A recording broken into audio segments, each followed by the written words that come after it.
In the story of military aviation, the Harrier jet is unique. It wasn't the fastest, the biggest, or the most heavily armed, but it was revolutionary. Known as the jump jet, it was the first operational fighter capable of vertical and short takeoff and landing. It was an aircraft that broke all the rules, changed the way wars were fought, and earned its reputation in some of the most dangerous skies of the late 20th century. In the early years of the Cold War, NATO feared that in the opening hours of a Soviet attack, long runways and air bases would be destroyed. Conventional fighters would be trapped on the ground. Military thinkers asked, what if we had a jet that could take off from anywhere? A clearing, a road, or the deck of a small carrier? This vision drove engineers to pursue the radical idea of vertical takeoff combat aircraft. Britain, with fewer large carriers and fewer resources than the US, especially needed a solution. In the late 1950s, Sir Sidney Cam of Hawker Aircraft and Sir Stanley Hooker of Rolls-Royce led efforts to design a practical VTOL fighter. Their answer was the Pegasus engine, which could swivel its thrust through 4 vectoring nozzles. The P-1127 prototype lifted off in 1960.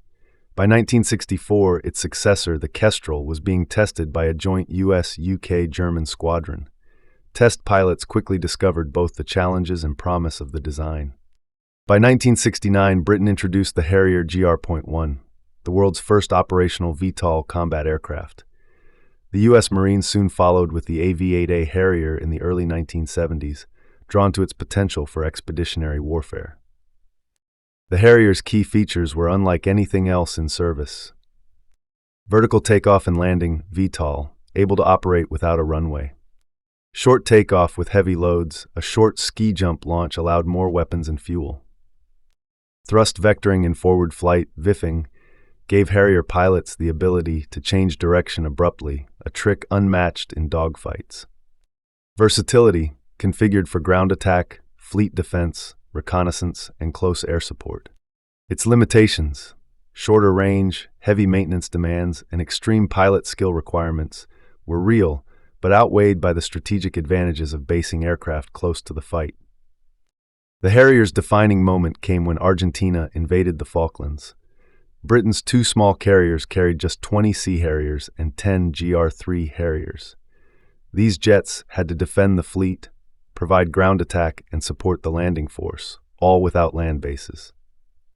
Air-to-air record, Sea Harriers shot down 20 Argentine aircraft, Mirage 3s, Daggers, and A-4 Skyhawks, with 0 losses in air-to-air combat. Surface attack, Harriers flew over 1,500 sorties, striking ground targets and defending ships. Losses, 9 Harriers were lost, mostly to ground fire or accidents, not enemy fighters. The Falklands proved that the Harrier could hold its own against faster, supersonic jets. Its success reshaped naval aviation for smaller nations. The AV-8B Harrier II entered combat in the Gulf War, flying thousands of sorties against Iraqi positions. Harriers operated from forward bases close to the front lines, shortening response times. They destroyed tanks, artillery, and bunkers, often in support of advancing Marines. While 5 Harriers were lost, some to surface-to-air fire, their contribution to close air support was vital. Harriers flew missions over Bosnia and Kosovo, striking Serbian positions and enforcing no-fly zones. Their ability to operate from amphibious assault ships gave NATO forces flexible strike options. In Afghanistan, Harriers provided close air support for NATO troops in mountainous terrain. In Iraq, they flew strike missions during the 2003 invasion and later counterinsurgency operations. Marines consistently praised the Harrier's ability to respond quickly to troops under fire. Several pilots became famous or infamous for their Harrier exploits.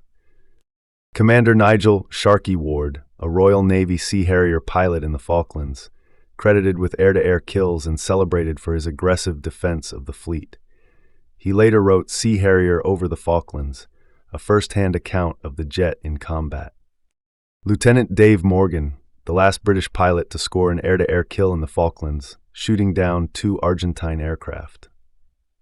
Marine Harrier pilots in Desert Storm. While not as individually famous, U.S. Marine Harrier squadrons earned a strong reputation for bravery. flying low-level attack missions against heavily defended targets. These pilots cemented the Harrier's reputation as a pilot's aircraft, demanding, dangerous, but deadly in skilled hands. The Harrier family evolved through several generations. GR Toward 3 first British versions. Sea Harrier naval variant, Key and Falklands. AV-8A early U.S. Marine version.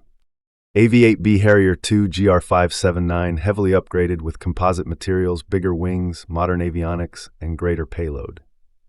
Each generation pushed the limits of what a VTOL fighter could achieve. The Harrier was notoriously hard to fly. Pilots often described hovering as like balancing on a pin. Small mistakes could be fatal. Maintenance crews worked tirelessly to keep its engines and systems running, and compared to larger jets, its payload and endurance were modest. But when operated well, it gave its operators something no other jet could: independence from runways. By the 2010s, both Britain and the U.S. faced tough choices. Britain retired its Harriers in 2010, selling its fleet to the U.S. for spare parts. The U.S. Marines kept flying Harriers into the 2020s, awaiting the F-35B Lightning II, a stealthy successor with the same VTOL capability. The Harrier's legacy is secure. It was the first truly successful jump jet. It defended Britain in a desperate war, gave the Marines unique close air support capabilities, and proved that radical ideas could reshape aviation. The Harrier may not have been the fastest or the sleekest fighter, but it was one of the most innovative. It flew from carriers too small for other jets, from frontline clearings, and into combat zones where runways didn't exist. It proved its worth in the Falklands, Desert Storm, and beyond, earning respect from friend and foe alike. The Harrier Jet was and remains a legend, a machine that could take off like a helicopter, fight like a jet, and change the way wars were fought forever.